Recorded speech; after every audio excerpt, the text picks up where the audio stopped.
We are recording as of now. It says That recording. Yeah, we're so you good. gave me a prompt. All right. All right. So my name is Michael Spangler, and I am a social studies teacher at Jeff West High School, Middle School in Meriden, Kansas. And teaching resources I wanted to talk. Well, should we go through? Cole, do you want to introduce yourself? John? Sure. I'm Frederick Trent. I'm a seventh grade social studies teacher at Comanche Middle School in Dodge City, Kansas. And I am Michael Cates, and I am a eighth grade U.S. history teacher at Robinson Middle School in Topeka, Kansas. And John, I think you're John, muted, you're Betty. muted. Oh, I hey, can John. see it. I think you're muted, buddy. Can't hear you. Oh, there Okay. you go. Okay. Well, that explains a lot because I've been saying stuff for like the Oh, last 5 minutes. there you are. You're good. uh, no. Okay. Thought I was on mic. I'm John Cox. I teach 11th grade U.S. history and 12th grade U.S. government at Colby High School in Colby, Kansas, way out here in the West. Nice. Awesome, man. Cool. Well, yeah, we can get the ball rolling. I originally was thinking about teaching resources such as Kahoot and Teachers Pay Teachers. I know it's another one that came up. I've used Kahoot in the classroom a couple times so far this year just to kind of end I'd use it to kind of spice up a boring lecture, notes, Mhm. things like that at the end of it, just to get people a little competitiveness going and make sure everybody's listening or at least halfway paying attention. I like it because it's easy to use, it's free, and it gets the kids, engaged at the end of the day. I don't know. What are you guys' thoughts on Kahoot? Uh, I think it's outstanding. I've used it for pretty much the same purpose. I've got ones that I'll go through and save ones I know will be relevant to either later units or future years. Sometimes I change up class to class what specific one I want to use. Like maybe I have two different ones I've found on the same subject, but I think one maybe has better questions for a particular class. I see the same thing. Strangely enough, I feel like I found more uses for it in government. My seniors seem to get a little more hyped, a little more competitive about it than my juniors. I don't know why. It might just be a particular group of kids. Yeah. The thing I'd add to that real quick though is I had a fellow teacher that uses it pretty regularly. She has it's basically the knockoff, not as the kids don't like it as much version, but it's called Quizzes.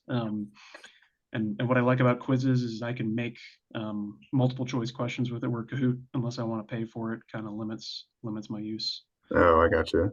So I've found, and quizzes also lets me send like I can also tie it to classroom, Mhm. um, and I can like if I want to make a learning game, quiz game for a quiz, the kids can play it on their phones anytime. I've got students that travel for other stuff, and they can just hit that as much as they want until What I kind of set certain times. devices is everybody working with? Like we have one-to-one iPad, and I know like they can just pull it up right there. I don't know if it makes any difference. Like sometimes you scan a QR code for it. Yeah, I Yeah. mean, so our technology situation is we're technically one to one, but a significant portion of the kids elect not to pick up iPads due to it's a number of things like they don't want to lose them, they don't want to pay for them, or they don't want to Oh pay the yeah. fines if it's lost or damaged. So we end up with like a mix of iPads, phones, and laptops a lot of the times. Yeah. We have laptop resources that we kind of share, and then some of the kids will have personal devices too. It's kind of it's a mishmash. Yeah. Yeah.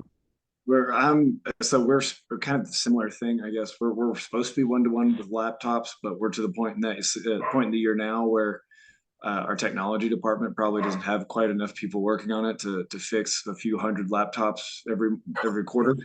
Yeah. It's one of those deals. I've actually tried using Kahoot at the beginning of this year, and the kids all banned against me and told me that I was using the wrong program. And then that's when I discovered GimKit, which is essentially it's like Kahoot, but it's a little bit more rapid fire on questions, and it turns it into a video game. So there's a ton of different games that they could play to really do whatever. It quite literally just turned studying into a full on video game. Yeah. Which We got to try that What is out. it called again? Right. GimKit, GIMKIT. Okay, you have to put that in the chat. If you, I know. Yeah, man. I I know. That's what I'm saying.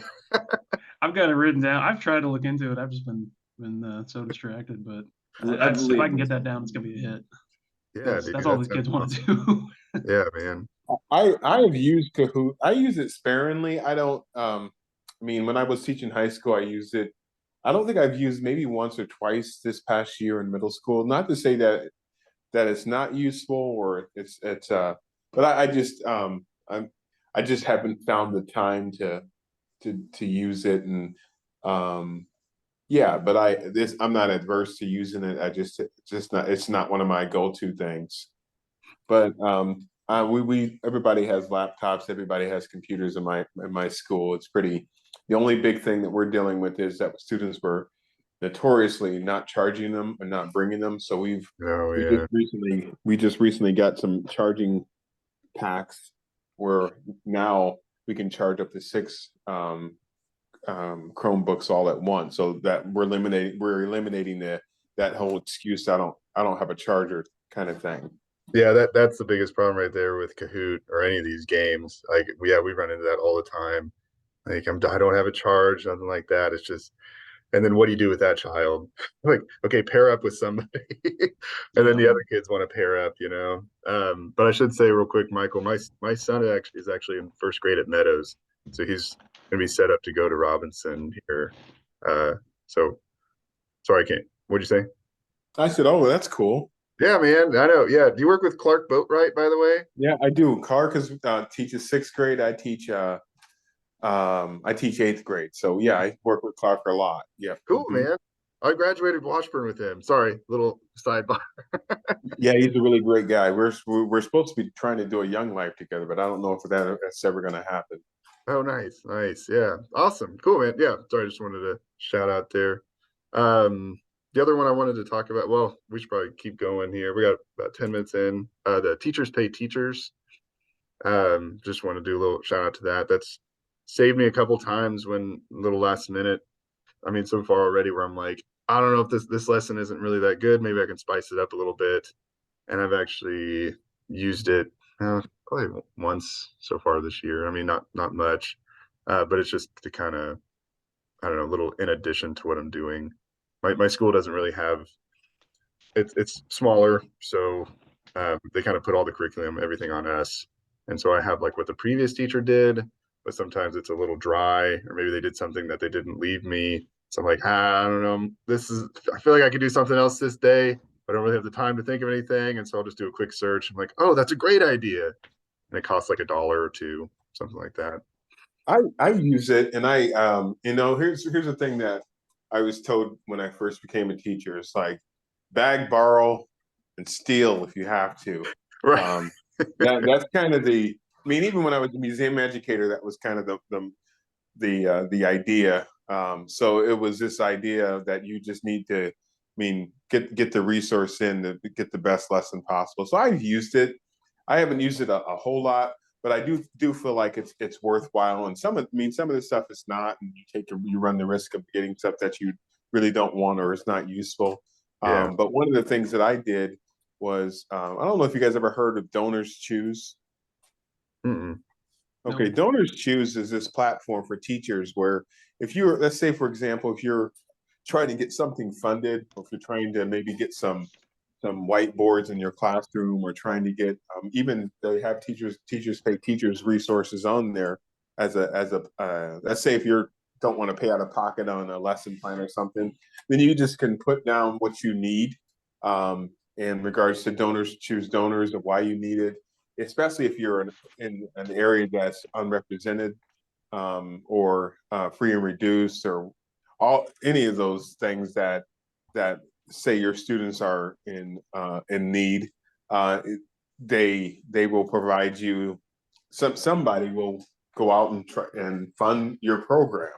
And so I went to this conference a few months ago, and I got a $200 gift certificate, and somebody actually matched it.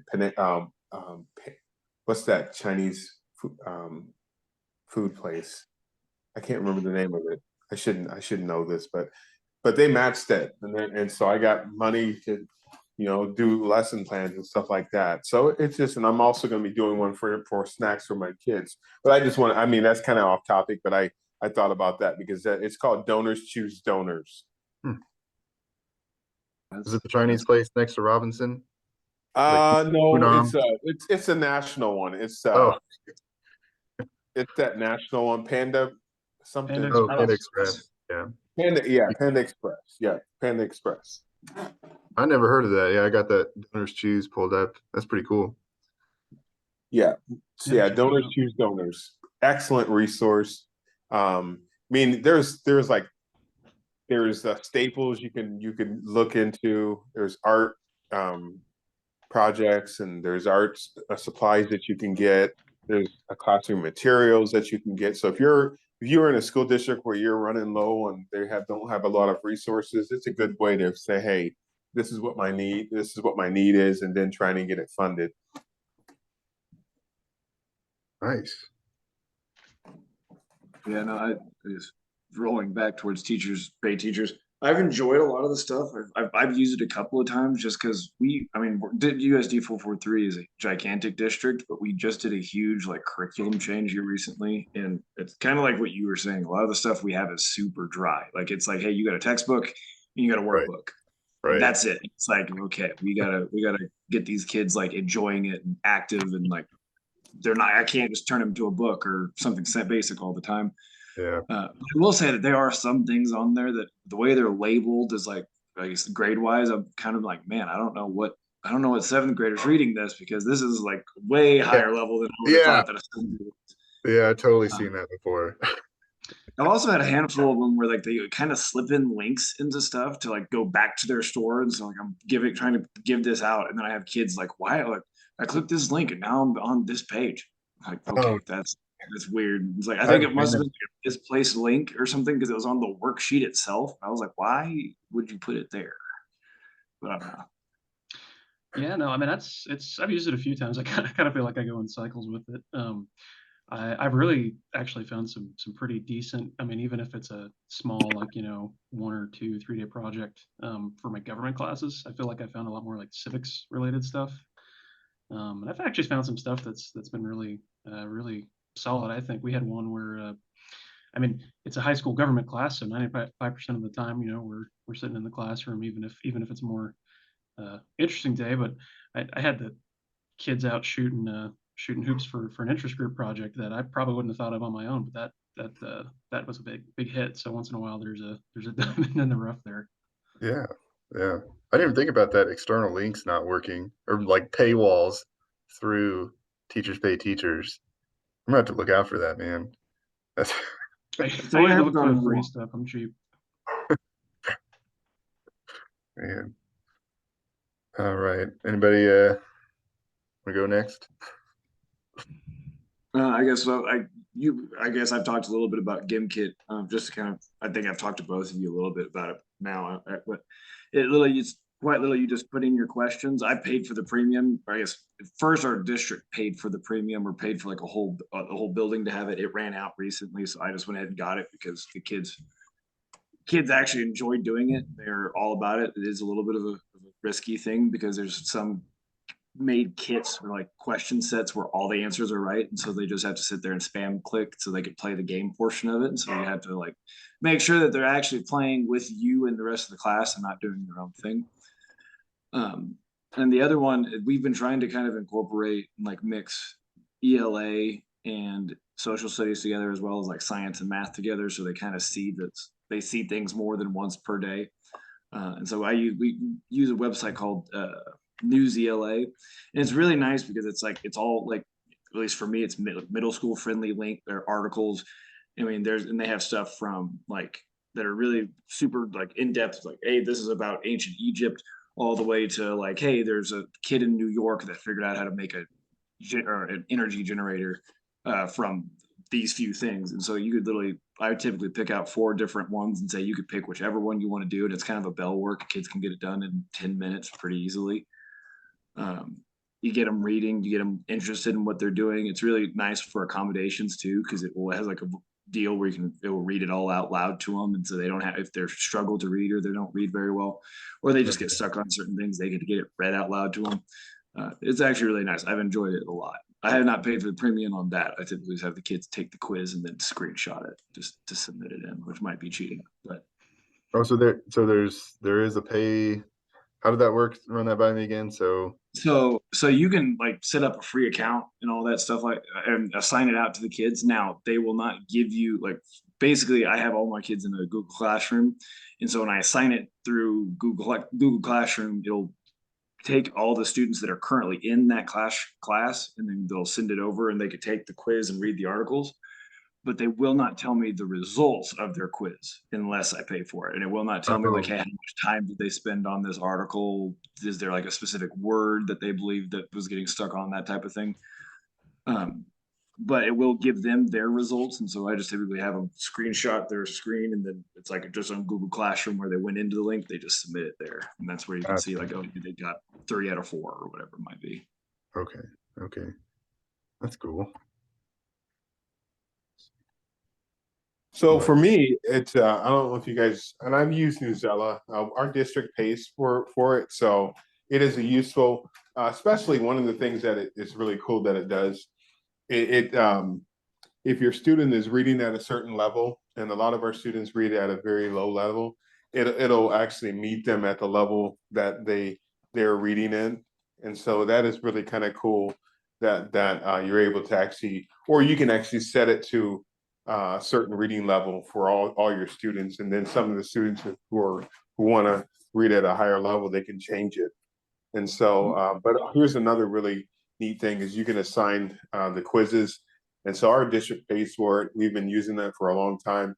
And it's been a really good way for us to help students read more and get more involved in reading. I will typically give them maybe a little bit of time to go through the different articles that I've assigned.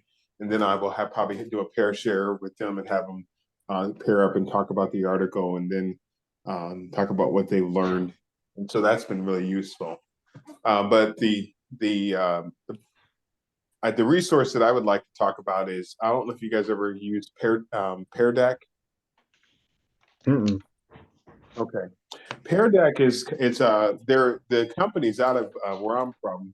It's out of Iowa, the University of Iowa City, and it's kind of this really cool resource where it'll take, let's say for example, you have a presentation, you're doing some type of direct teaching lecture. It'll take that where you can actually put different prompts to make the lecture more engaging.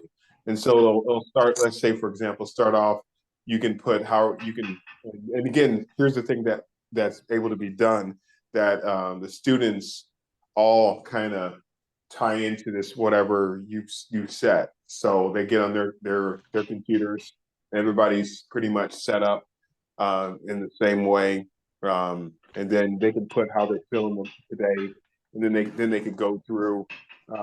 Hey, can you guys mute yourself? I'm hearing a lot of feedback in the background.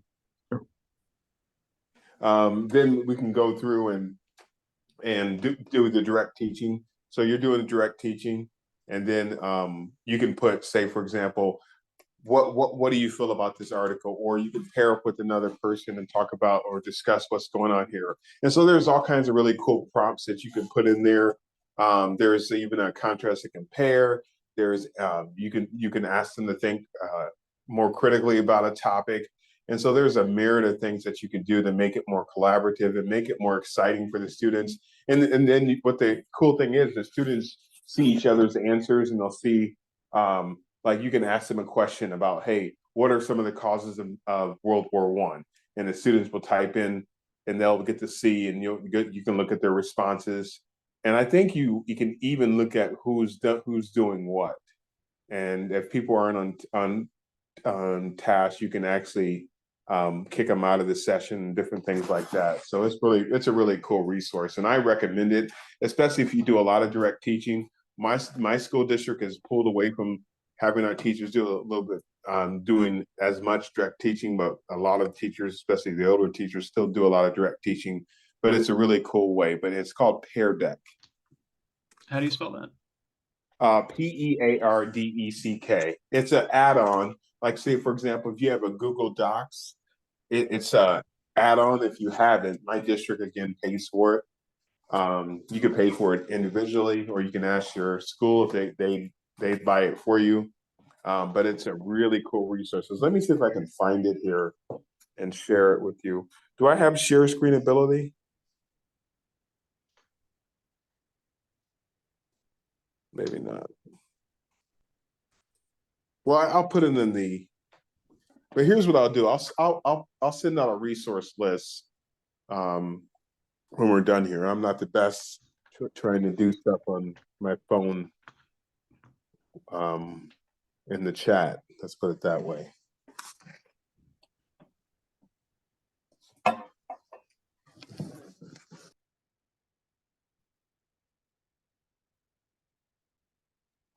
Yeah, I actually pulled it up here just a second ago. This actually looks really, really cool. I've never heard of this before.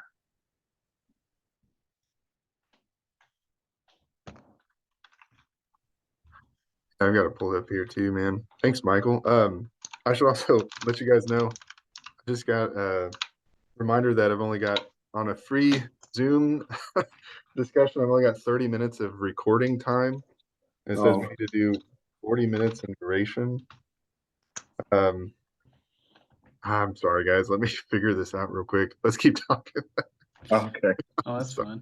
We'll keep going. We got time. I'll figure it out here. So Michael, actually, I got a question since we both, I teach 7th grade, you teach 8th grade. Any suggestions on keeping their, I mean, we have, I think it's like, what is it, 47-minute periods or 48-minute periods in total. Any suggestions on keeping them engaged on the times where it's like, hey, we just have to get through some of this curriculum, or we have to just get through some of this stuff where it might not be as interesting and there's not a great way to immediately make that a super engaging thing off the top?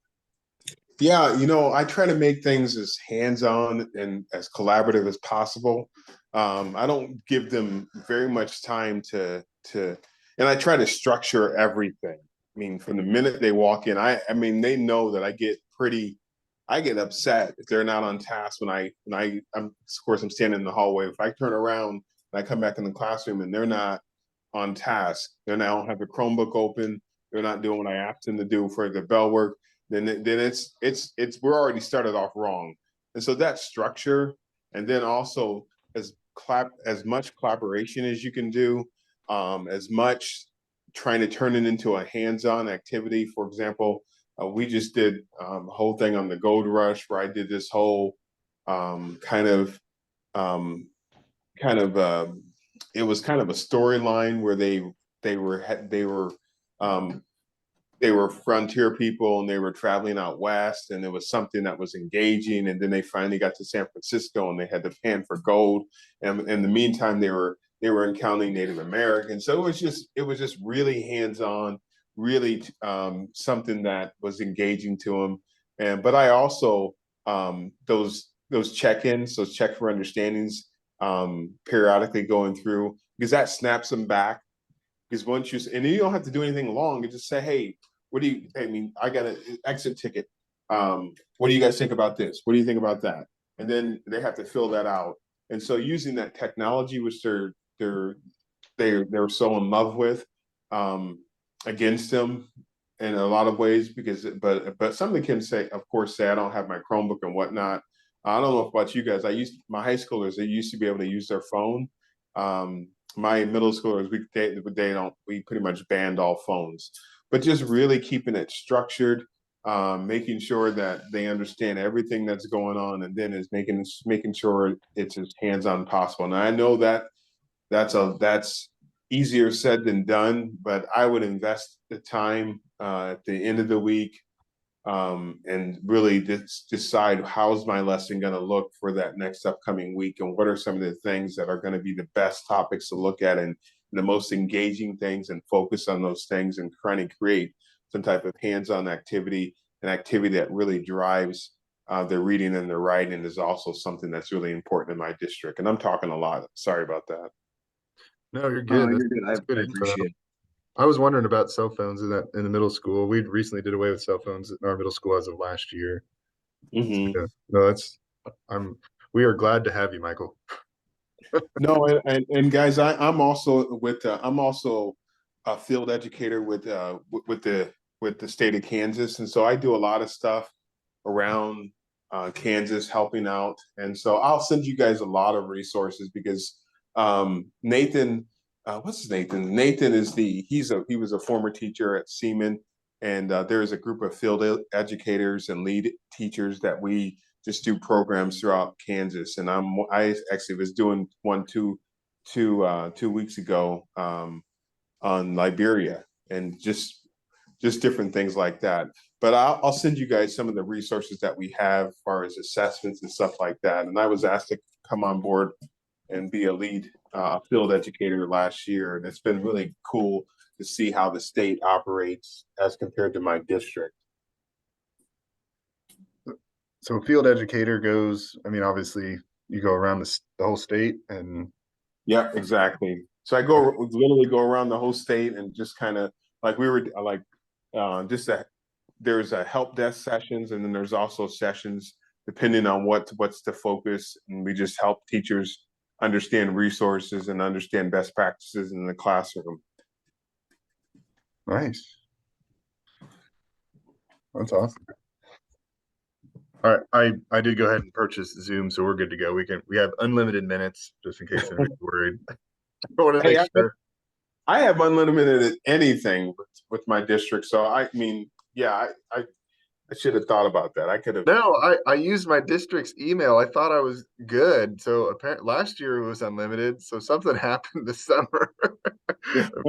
I don't know. That's weird. Yeah, whatever.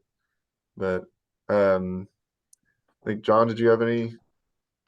Yeah, so I had well, and I kind of said in the email, I picked Google Classroom, but I also kind of figured it was pretty ubiquitous. So anything that you guys want to jump in with, and I feel like it ties to so many things. And you guys that were here before the last couple years can let me know, because until last August I didn't know Google Classroom existed, and now I use it every day. So it's almost when I started out not knowing anything about what I was doing, to now where I know like that much about what I'm doing.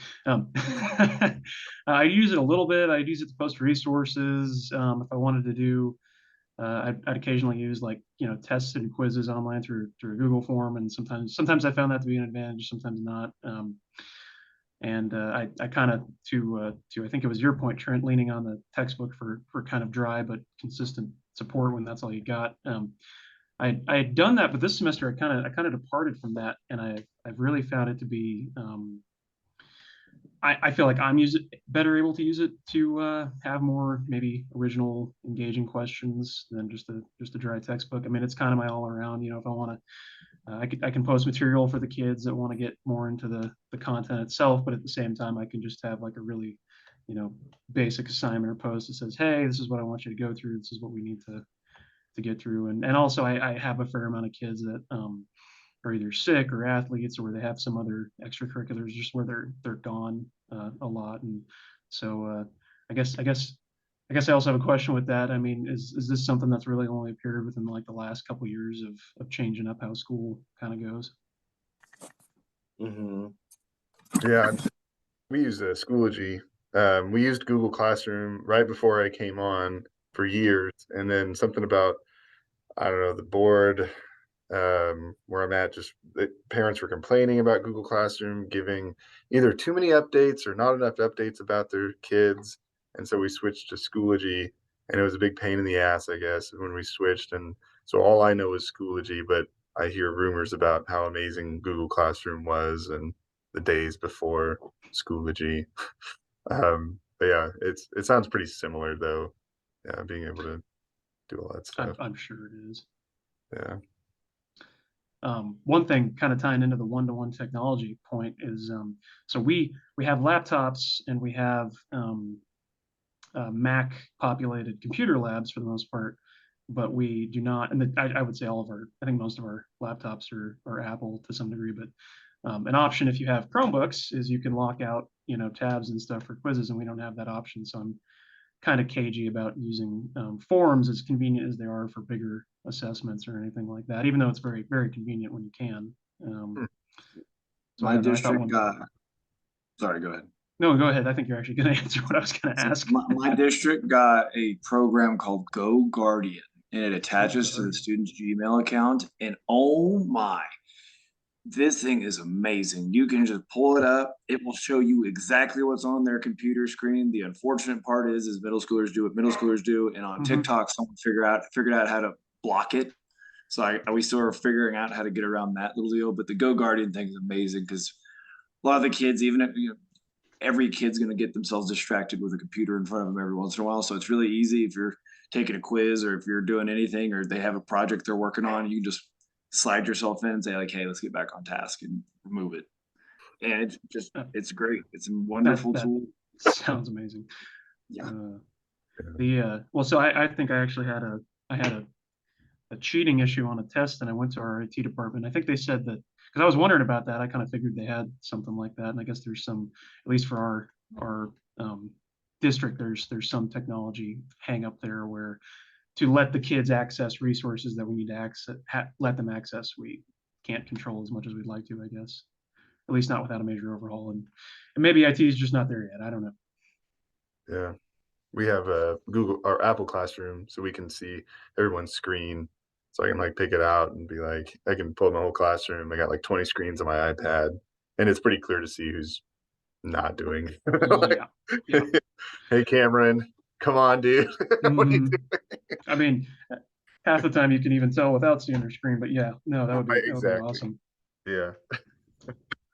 So, yeah, other than that, I'm just trying to think. It's just great for me, for accountability on both sides, due diligence. I mean, I can see what they've done on assignments. I can kind of, inference if it's their work, if it's not, if it needs, refinement here and there. And the flip side of that is I feel like my own tracking. I feel like, hey, I'm not, having to keep track of hundreds of papers and things like that. And it just is it's very convenient for I've when I switched the kids, were wondering why we were sticking with this, and I said, well, your grades are probably going to get in much more consistently this way too. Yeah, yeah. I have every student turn in everything digitally, like take a picture of it, use PDF scanner. I mean, we have some app, Mhm. whatever they can use and get it turned into Schoologies, so I don't have to have all that paper, um, which is really nice. Yeah, I think we might have lost Michael there. Um, did anybody have any other things about classroom or anything? I did have one other topic. Yeah, I got another topic too. I'll Yeah, let you go. we, Your we could second one probably if talk. nobody has any. It's kind of a big one. I don't know if I mean I don't. Well, I'm just curious. We talk about it all the time at work, and in social studies, it's even as big. But how everyone is dealing with the global phenomenon of Chat GBT, and if you had used it or anything like that, So, it technically is a resource. Like I've actually used it mhm, to just. I'm like, you know what? I'm just gonna try this out and see what happens. And I'm like, wow, mhm. that was an amazing answer. Yeah, no, I haven't used it. I have so one of my coworkers, he's a neuro teacher too. He has not left me alone about it though for the last like month. So I've just gotten regular updates because he thinks it's basically like it's not just school. In his mind, it's gonna change, everything. And I'm I'm the I don't know if you want to call me the Luddite or the grumpy old man, but I'm just like, no, it's not going to be that big of a difference and stuff like that. And I'm just like, I don't care. I'll figure it out. But no, I could see it affecting stuff. My hang up is as far as, because you're right. I mean, I've seen some of what it can do. It can definitely write some really good material. But in my head, I'm like, well, we know our kids though, don't we? Right. Like, did this kid write that? Now there's, the kids that are borderline, or maybe that's all you've ever seen, like maybe down the road they've just used chat gbt, and so that's all we've seen of them. Right. And so we don't know. And And maybe I one day we teach go, freshmen. okay, grab a Yeah. piece of paper and a pencil and let's go and let's test this out. But Right. Right. yeah, No, and and like I that's said, you can even have it write lesson plans for you. I mean, you mhm. could type it in, be like, I need a lesson plan for freshman social studies and use KSD or KS Board of Education standards I mean, you can really nail it out. It's crazy. Just like as long as you tell it to do the right thing, Hmm. it'll give you Yeah, something. I was gonna say I think there's a little bit of trust but verify with that because it's still man-made. It has its moments. Oh, right, right. Oh, yeah, yeah, for sure. I know. I had it write me I was just like, let's just see what this does because I think we're all in a meeting and it just came out. I was like, okay. I remember a paper I wrote back in college about yellow journalism. So I was like, write me a college level, paper, research paper on yellow journalism. Use 5 peer-reviewed articles. You know, it's just like, boom, right in front of me. I was like, holy shit. It's a little freaky. What is that? What does that? So Chat GBT, and you can sign in with Google. Don't be afraid. It's just in beta testing, but it's a very scary thing. It'll write an original paper that you can't trace to. It's not plagiarized because it's original. It's developed by artificial intelligence. It's called chatgbt.com. But And don't use the app. That's the one thing. Supposedly the app is a scam and the website is legitimate. I didn't know that. Thank you. Yeah, supposedly the paid app is and I think the paid app like links to it. Like I think it uses it, but the app itself is basically people trying to get free money. Gotcha. But yeah, ChatGPT.com and sign in with Google and just ask it anything. I have a computer programmer friend, and I was like, dude, have you heard of this? He's like, yeah, I haven't played with it. I was like, well, tell it to do something. He's like, okay, write me a C sharp programming language program for I think it was blackjack game, and boom, it just starts nailing it out. It's like what?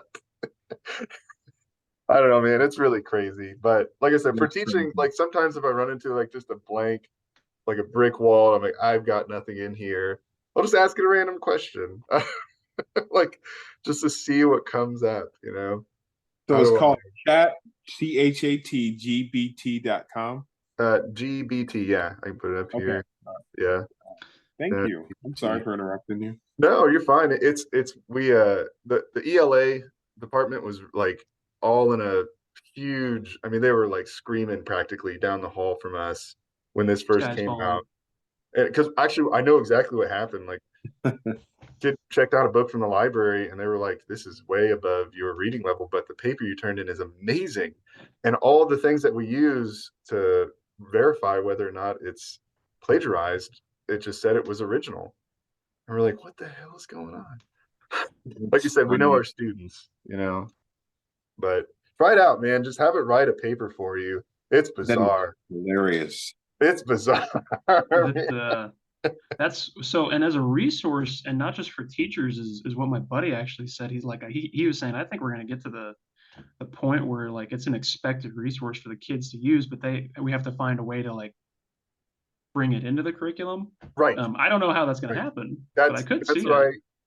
You are exactly what I said, man. At our first meeting with this thing, we're all like, how do we get rid of this? How do we have them not use it? How all this stuff? I'm like, guys, I'm just gonna, devil's advocate here.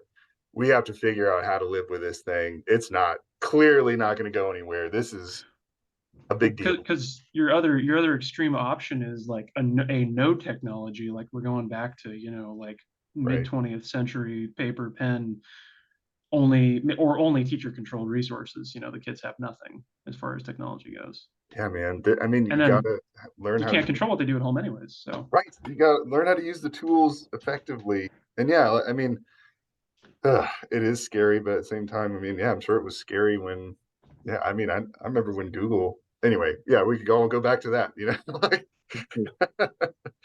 yeah, it's all scary, but yeah, I mean, it'll be more scary if we don't teach them how to use it correctly, I guess, mhm. yeah, we need to talk I about, I almost want to do like a technology side class because so you guys were talking like phones being banned or phones being allowed, and like our middle school doesn't have them.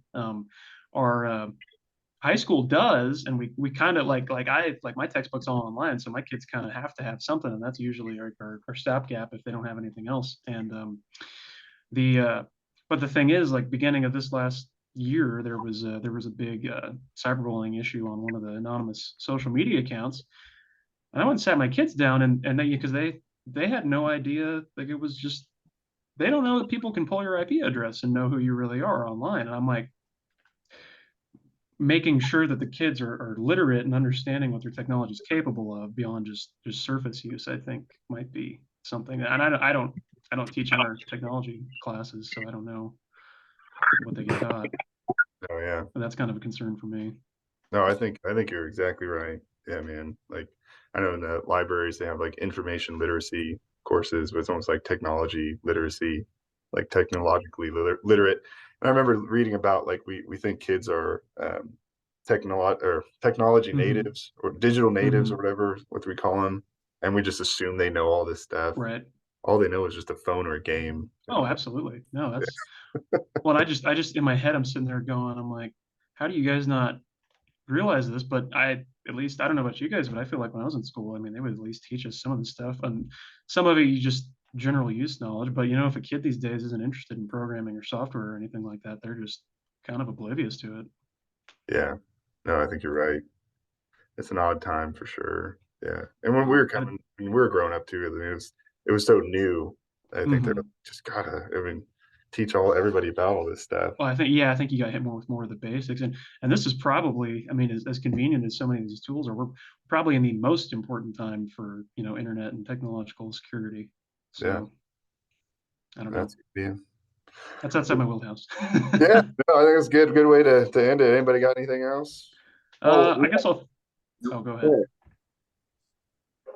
yeah. Um, I guess I'll throw in my tiny little. It's not up there with ChatGPT, but it's probably a much older one. But use of film and video history. So the easy thing is go find a war movie that passes muster and Right. fits. Throw some questions in there, and I mean sometimes it's a nice break for the kids or a nice break for me. I've actually been kind of pleased with more recent offerings though.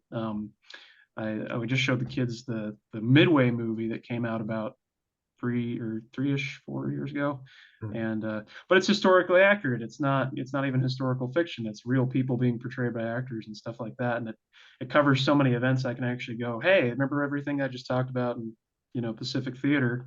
You guys can kind of put an image to the words and such, and because you can show them documentary footage all you want, but you know modern special effects and cinematography are more catching, and I like to use as much visuals as I can. I also don't want to make it, hey, we're going to the movies every week, but um, I just wondered what you guys thought about that. If you use films at all in class, and I've had an easier time with history than with government. I feel like there's much more resource out there history wise than government film wise. I mean, I've used documentary videos too, but films are kind of my main question, I guess, for you guys. See, currently I'm requesting to play oh gosh darn it, now I'm not gonna remember. I believe it's Glory, about the first African American battalion in the Civil War, because we're just like passing Glory. that in Kansas history, and I'm Yeah, kind the of hoping typical I Massachusetts. need to. Yeah, Sorry, yeah, I got through Glory on mine. The kids actually really like that, even though it came out in the 80s. what? I asked my principals. I was like, I know it's a little gory, and I was like, but it kind of relates exactly what we're talking about through this point. And so they've told me they need to make sure they double check it before I got approved. So we'll see. Yeah, it's over the 54 Massachusetts. Interesting enough, that was Frederick Douglass. I think two of his sons or one of his sons was in that regiment, and he became a first sergeant, which would have been, I think it would have been Morgan Freeman's character, so to speak. Um, so yeah, it was the famed battalion that I think they attacked Fort Wagner. Yep. Yeah. Yeah, and they So took significant casualties. yeah, I haven't seen that. I'm gonna have to watch that. I got showed that in high school. That's why I knew about it. I was like, hey, there's this great Civil War movie. And I tried to. Matthew Broderick plays the I think it's Small. I can't remember his name. Not It's a Small. pretty star-studded cast. Robert. And then Denzel Washington won the Academy Award for Best Supporting Actor, and that was in '89. Nine? I think it's 89. Yeah, I think it's '89. Yeah. And then one of the things I did send you guys is are you familiar with Kagan strategies? Mm-mm.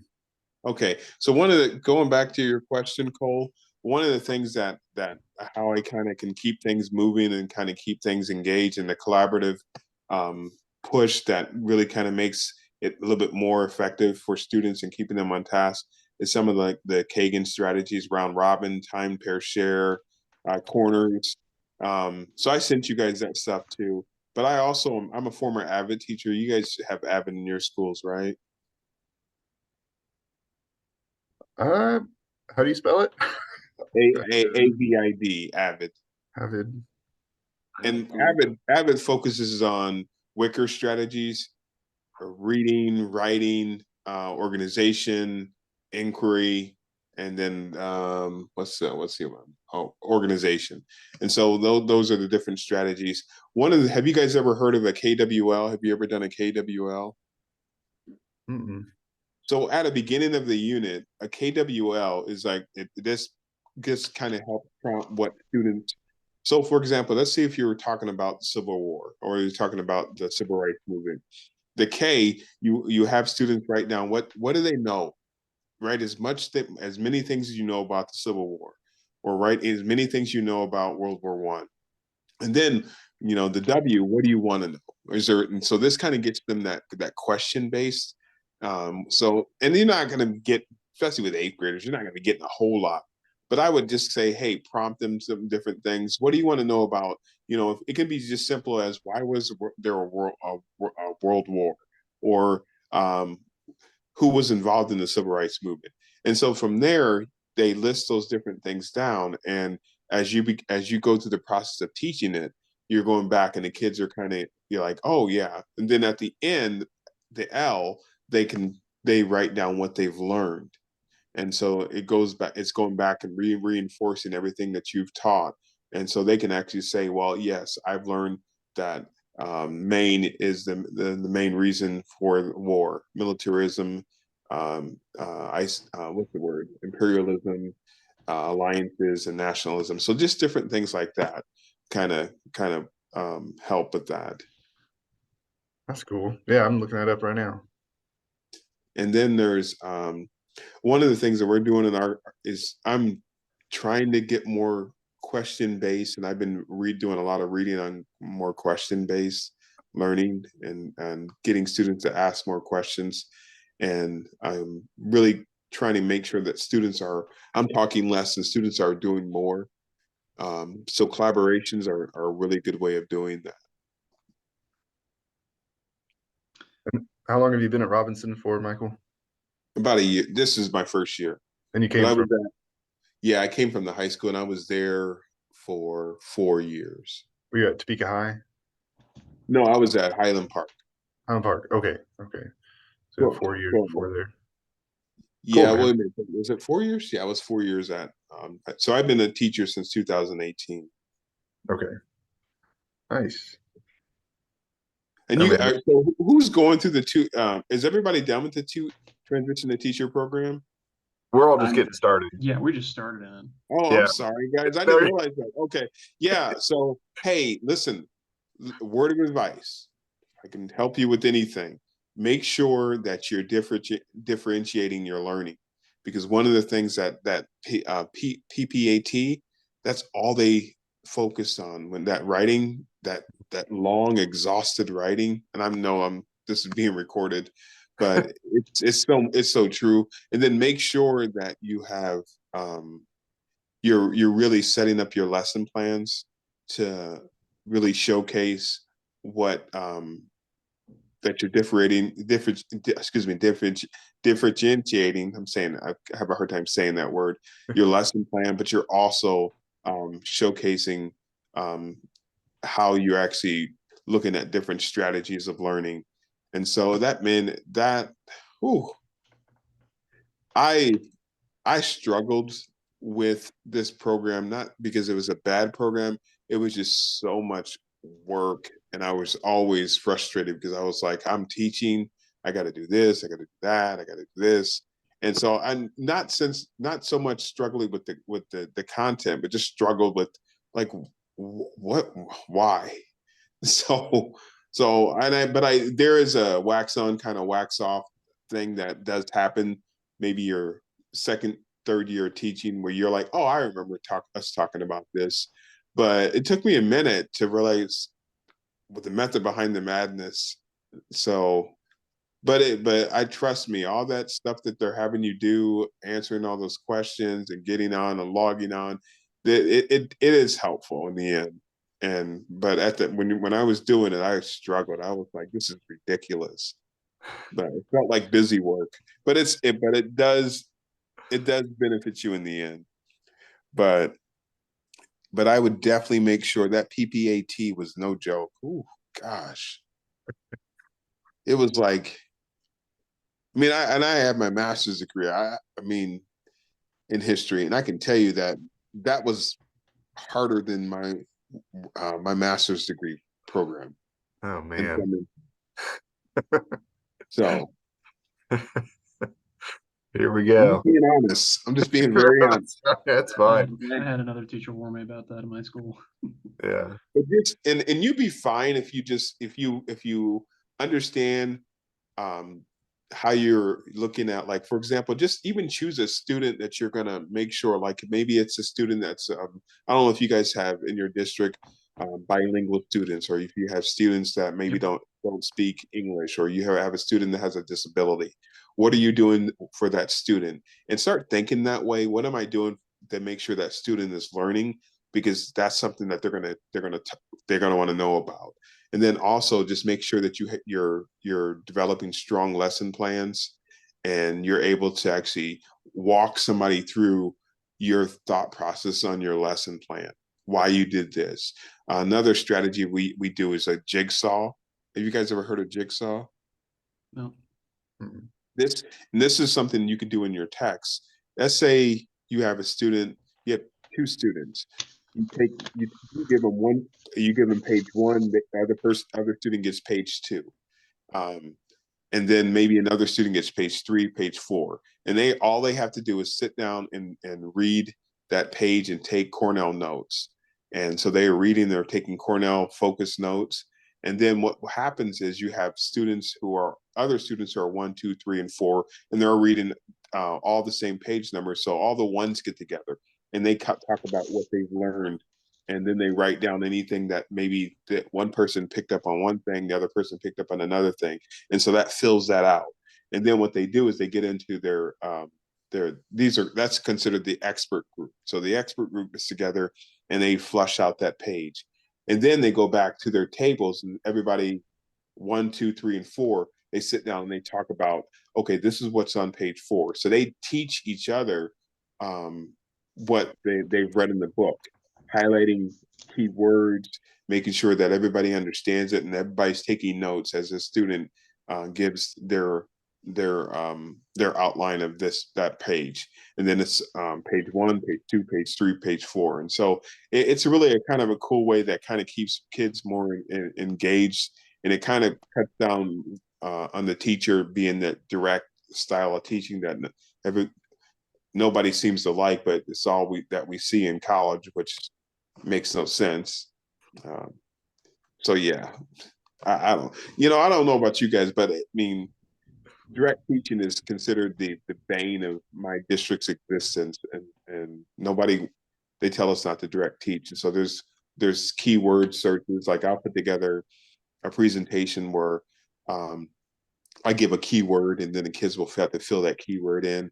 And so that is something. It's usually a vocabulary word. And so when my administrator walks in, she doesn't see me just direct teaching. She sees the students actively engaged in the presentation, where they're listening for that keyword. And I might even highlight that keyword in my presentation. Let's say it's over the founding of America, and the National Bank or something like that. So the kids will Alexander Hamilton founded the National Bank, and so the kids are typing or writing in that keyword. Just different things like that. So That was awesome. Yeah. Yeah, I was gonna say, when I something like that, I think would be outstanding for more day to day. I've occasionally been able to work in some good project based stuff where they teach the rest of the class, and that's usually been a hit. So I need to start studying for this PPAT. Yeah. I needed to start You can't- setting those PPAP You really fingers. can't study for it. You just, So yeah, you right. really I need to study. You just you really can't study for it. Just here, and I'm gonna recommend something too. You won't have enough time to teach and effectively do that. So just realize that you're gonna have to take at least 1 or 2 days. yeah. Just be alone to Yeah. write and just set that up. So don't decide that you're gonna be off on the vacation and then come back and you don't have that. You know, I'm talking about the days. Just realize that, hey, when that stuff hits, when it's time to do it, make sure that you have at least a good. I think I took like maybe about 4 days, not total, but just as 1, 2, and 3 came up, I would take a day or 2 off and just work, and that gave me a lot more time to get stuff done. Because if I wouldn't have done that, I mean, you know how it is teaching. Hey, can you do this? What about, hey, I need you over here, and then you're all of a sudden you realize it's 5:30 and you're still at school. But you don't want to do that with this because, I mean,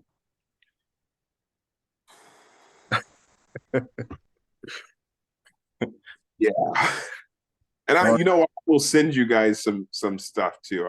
Because I told myself if I could ever help anybody through this process, and I'm going to do that. But I mean, of course, I'm not going to give anybody the answer, but I can tell you that there is no right answer. It's basically the work that you've done. If I can give you samples that will show you good and bad, yeah, I'll do that because it's ridiculous. yeah, man. No, that sounds great. You got all our emails, and I gotta head out here. Oh, yeah. But I really can't thank enough for meeting with us, Michael. It's been very useful and amazing. I've learned a lot tonight. Absolutely. Thank you so much. Yeah, man. I'm gonna post this recording after this here. So yeah, anybody else? I think you're all good. I think I got everything I needed. All right. All right. Well, Thank you. Thank you. Have a good night, everybody. guys. See you guys. Bye. Bye. Bye.